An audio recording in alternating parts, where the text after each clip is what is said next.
Khalid had no doubt that he and his army had gone through hell and come very near annihilation, but the real extent of the peril which they had faced was not known to him until Rafe, now smiling, came to him and said, "O Commander, I have only alighted at this spring once, and that was 30 years ago, when as a boy I travelled hither with my father." In later years a certain Caliph wrote to an eminent scholar and asked him for a description of the lands under Muslim rule. The scholar wrote back and gave the required description. When he came to Syria, he said, "Know, O Commander of the Faithful, that Syria is a land of clouds and hills, and winds and abundance upon abundance. It freshens the body and clears the skin, especially the land of Emesa, which beautifies the body and creates understanding and forbearance. Its waters are pure and sharpen the senses. Syria, O Commander of the Faithful, is a land of pleasant verdure and large forests. Its rivers run in the right courses, and in it camels have plenty to drink." Indeed, Syria was a beautiful land, the fairest province of the Byzantine Empire. Its temperate climate, conditioned by the Mediterranean, provided relief from the heat of the desert and the cold of northern climes. Antioch, now in Turkey, was the capital of the Aegean region of the Byzantine Empire, and second only to Constantinople in glory and political importance. The great cities of Syria, Aleppo, Emesa, Damascus, not only continued immense commercial wealth, but were also seats of culture and civilization. Its thriving ports on the Mediterranean, Latakia, Tripolis, Beirut, Tyre, Acre, Jaffa, saw ships of the entire known world and bustled with trade and commerce. Politically, the Syrian region consisted of two provinces. Syria proper stretched from Antioch and Aleppo in the north to the top of the Dead Sea. West and south of the Dead Sea lay the province of Palestine, which included the holy places of three great faiths, and cities no less rich and sophisticated than any in the world. The Arabs of the time also spoke of the province of Jordan, lying between Syria and Palestine. But this was more of a geographical expression than a term denoting a political and administrative unit, and all this was part of the Eastern Roman or Byzantine Empire. To invade Syria was to invade Rome, and this was not an action to be undertaken light-heartedly. The Eastern Roman Empire too was declining, and this decline had been going on for a much longer period than that of the Persian Empire. The latter still enjoyed a degree of stability and strength which was due, among other factors, to the powerful Sassanid dynasty that had ruled in unbroken succession for the past 4 centuries. The Romans, on the other hand, had no such ruling dynasty, nor did they subscribe to the concept of a royal house to which the privilege of rule was confined. On the death of a ruler, the empire fell to the most successful general or politician or intriguer. But the army of Eastern Rome was still a powerful instrument for the waging of imperial wars, and after the Persian army, the most efficient and formidable military machine in the world, its legions were well equipped and ably led, and could still strike terror into the hearts of the people over whose lands they marched. Like any great imperial army, it was not one national unit but a heterogeneous collection of contingents from many peoples inhabiting many lands. In its ranks served Romans, Slavs, Franks, Greeks, Georgians, Armenians, Arabs, and tribes from far-flung regions. These soldiers manned garrisons in the cities of Syria, most of which were fortified. Syria, like Iraq, was partly an Arab land, especially in its eastern and southern parts. The Arabs had been there since pre-Roman times, and when Emperor Constantine made Christianity the state religion of the empire in the early part of the 4th century AD, these Arabs also embraced Christianity. But the Arabs of Syria were people of no consequence until the migration of the powerful Ghassan tribe from the Yemen to Syria, which occurred a few centuries before Islam. For some time the Ghassan fought the Roman garrisons in eastern Syria. Then as the Romans came to realize and value their martial spirit and warlike traits, they made peace with them and agreed to their living in Syria as a semi-autonomous people with their own king. The Ghassan dynasty became one of the honored princely dynasties of the empire, with the Ghassan king ruling over the Arabs in Jordan and southern Syria from his capital at Busra. The last of the Ghassan kings, who ruled at the time of Khalid's invasion, was Jabla bin Al-Ayham. This man shared with Adi bin Hatim, who has been mentioned earlier in this book, the distinction of being the tallest Arab in history. His feet too touched the ground when he rode his horse. This then was the Syria, and this its political and military condition, that greeted the Muslim army in the early weeks of the 13th year of the Hijrah. The man who commanded the first serious military venture into Syria was the namesake of Khalid, viz. Khalid bin Said, a man whose military ability was just the opposite of Khalid's. Towards the end of 12 Hijri, beginning of 634, Abu Bakr placed him at Taima, some distance north of Medina, with a detachment which was to act as a general reserve. While at Taima, it occurred to Khalid bin Said to invade Syria, and for this project he sought the Caliph's permission. Abu Bakr had no intention of attempting the conquest of Syria with a small body of men, especially under an indifferent and untried general. But the Muslims knew little about the detailed military situation in Syria, and Abu Bakr decided to let this operation proceed as a reconnaissance in force. He therefore wrote and gave Khalid bin Said permission to enter Syria, but cautioned him against getting involved in any serious hostilities which might threaten his withdrawal into the safety of Arabia. Khalid bin Said set out with a small force, entered Syria, and ran headlong into some Roman forces. The Roman commander in contact with the Muslims, a skillful tactician by the name of Bahan, lured the unwary Muslims into a trap and executed a pincer movement to encircle them. At this, Khalid bin Said lost his nerve and fled, leaving most of his men behind. Luckily for the Muslims, Akram bin Abi Jahl was present at this action, and taking command of the situation, he extricated the Muslims from a blunder that was about to turn into a major tragedy. Ikramah was able to save the Muslims, but inevitably the expedition bore the stigma of defeat. Khalid bin Said was now in disgrace, and Abu Bakr made no secret of his contempt for the man's pusillanimity and lack of skill. Later, however, this man was allowed to join the Muslims in Syria, and he retrieved his honor by dying in battle. The exact location of this action is disputed. Some historians suggest that it took place at Marj al-Safar, south of Damascus, but it is unlikely that the expedition could have got that far before being seriously engaged by the Roman army. The benefit of this abortive venture to the Muslims, however, was that it made it clear to the Caliph that the invasion of Syria was not a matter to be taken lightly.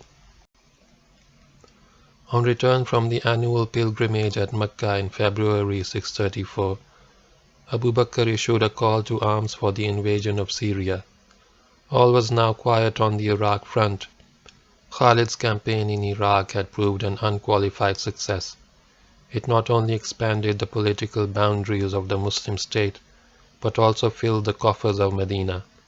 The Muslims therefore came to feel that if they could win against the formidable and much feared Persians, why not also against the Romans, who were not so fearsome as an imperial military power? Moreover, the promise of the new religious movement had to be fulfilled, and its destiny achieved. Islam had come as a blessing for all mankind, and the message had to be conveyed to all mankind. Tribal contingents responded eagerly to the call from Medina. They came in thousands from all over the peninsula, from as far away as Oman and the Yemen. They came mounted and armed for battle, but also brought their women and children with them. Only those who had apostatized were excluded from the summons.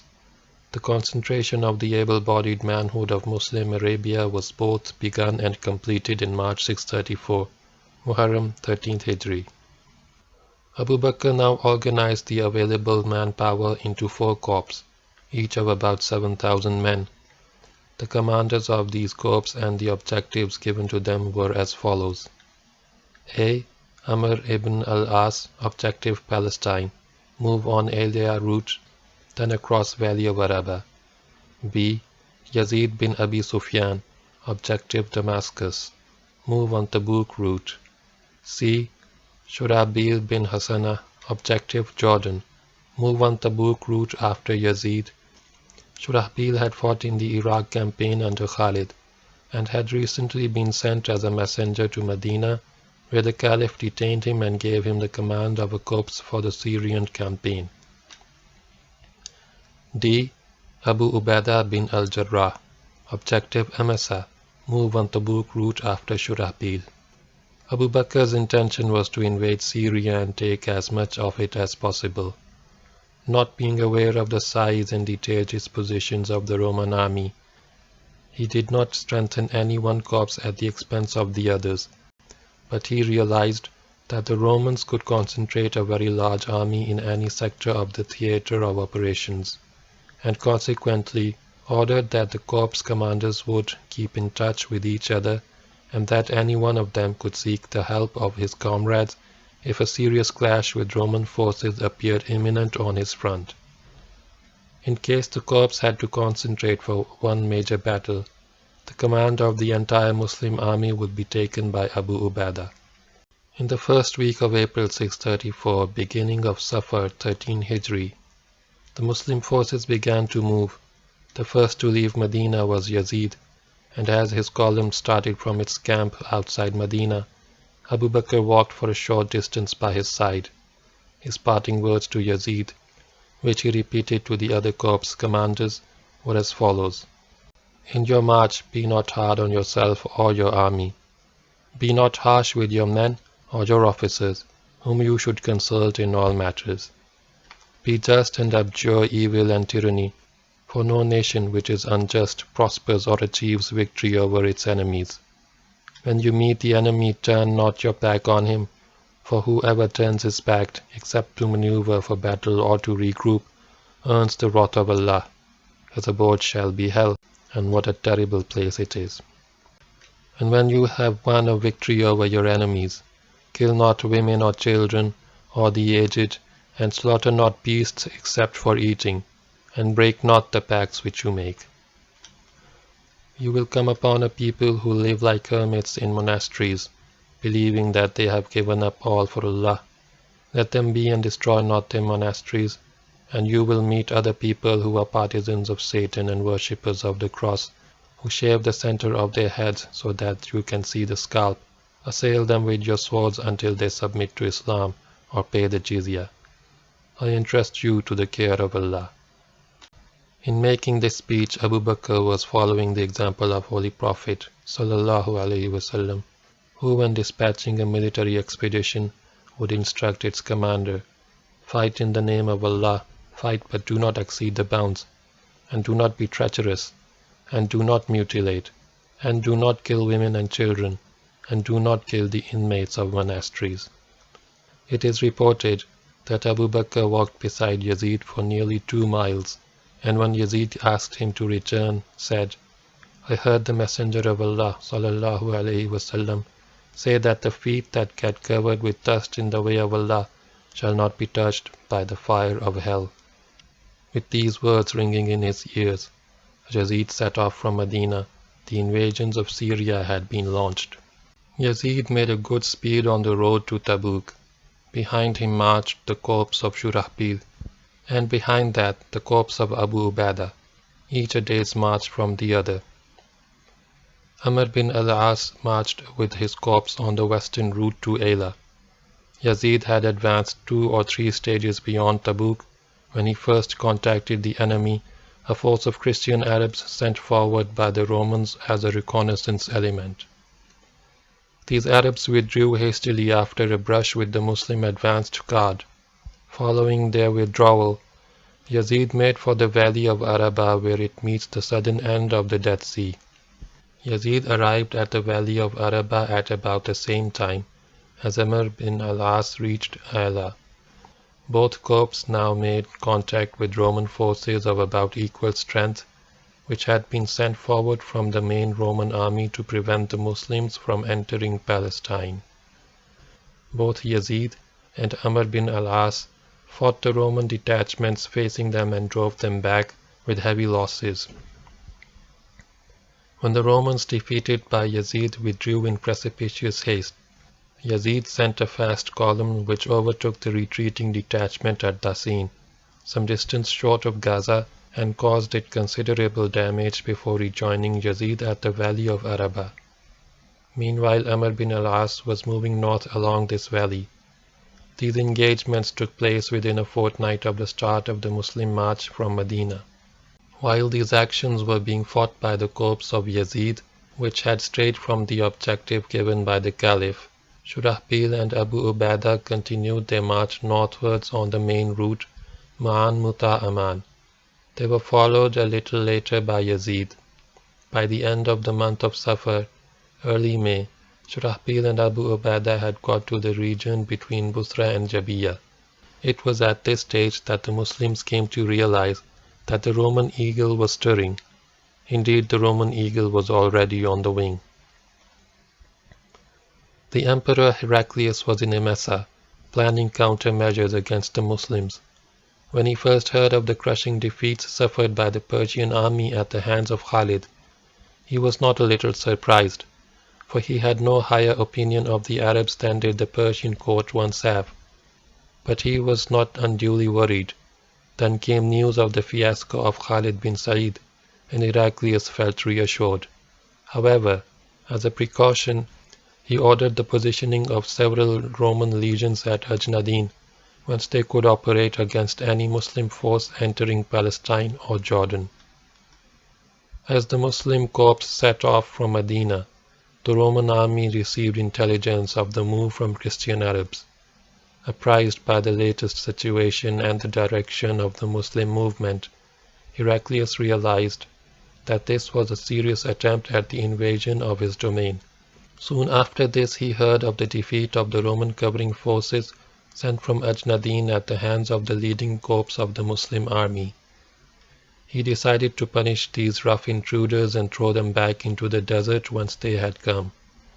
On his orders, large detachments of the Roman army began preparations for a move to Ajnadin from garrisons in Palestine and Syria.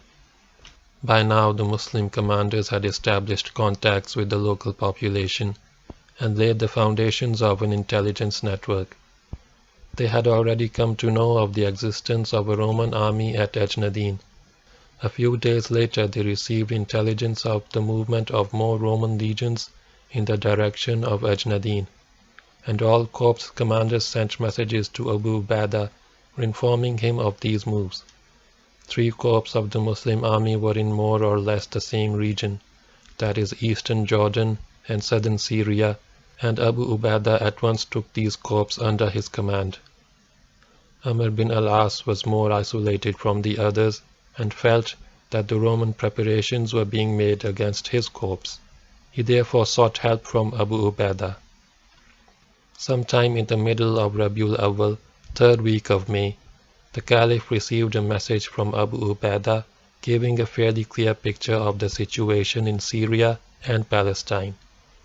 Muslim estimates suggested that presently the Romans would have an army of 100,000 men at Ajnadin, from where it could either strike frontally against Amr bin al-As or maneuver against the flanks and rear of the other 3 Muslim corps. This estimate of Roman strength was not far from the mark, as we shall see later. The situation had taken a turn for the worse. The Romans were in much larger strength than had been anticipated by the Muslims when the invasion was launched, and it was clear that the Romans were not going to sit in their fortified cities and await attack. They were concentrating into one great army to fight a grand offensive battle in the field. The Muslims would either have to fight a general set-piece battle with the Imperial Roman army, or withdraw hastily into Arabia, neither of which alternatives was pleasant to contemplate. The Caliph rejected the second one outright. There was no question of returning to Arabia in face of the Roman threat. The invasion of Syria had been launched, it must be sustained. But what caused Abu Bakr the greatest anxiety was the question of who should command the Muslim army. Abu Bakr had ordered that Abu Ubaidah would take command of the army whenever the corps were united for battle. Abu Ubaidah was a wise, intelligent man and a widely esteemed and venerated Muslim. He was also a man of unquestionable personal courage, but knowing his mild and gentle nature and his lack of experience in the command of military forces in major operations, Abu Bakr had serious misgivings about his ability to lead the entire Muslim army in a serious clash with the powerful and sophisticated army of Eastern Rome. Khalid had recently shattered the Persian army in several bloody battles. Khalid would know what to do. This decision made Abu Bakr feel lighter, as if a heavy burden had been lifted off his shoulders. "By Allah," he said, "I shall destroy the Romans and the friends of Satan with Khalid Bin Al-Waleed." He consequently dispatched a fast rider to Hira with instructions for Khalid to move with half his army into Syria, take command of the Muslim forces and fight the Romans. The next chapter takes up the thread of events which constituted Khalid's conquest of Syria. This subject is taken up with the full realization of the possibility of error in the account of this campaign. Because of the confusion and the contradictions that exist in the narratives of the early historians, there is disagreement about many important aspects of this military history, in the dates of great battles, in the strengths of forces deployed in these battles, in the order in which these battles were fought, even in the case of the odd battle, about who commanded the army at what time. The only writer who has described the campaign in meticulous detail is Waqidi, but his account also contains errors, as it is based on narratives passed down orally from the Syrian veterans, which sometimes conflict. In this book has been prepared, from all the accounts available, a sequence of events and a version of these events which makes the most military sense and leaves the least room for contradiction. The leader has been spared copious footnotes, explaining each alternative version and each deviation from the commonly accepted version of this campaign. But he will find footnotes in the case of the more important issues, so that he may form his own opinion, and Allah knows best. End of chapter 27.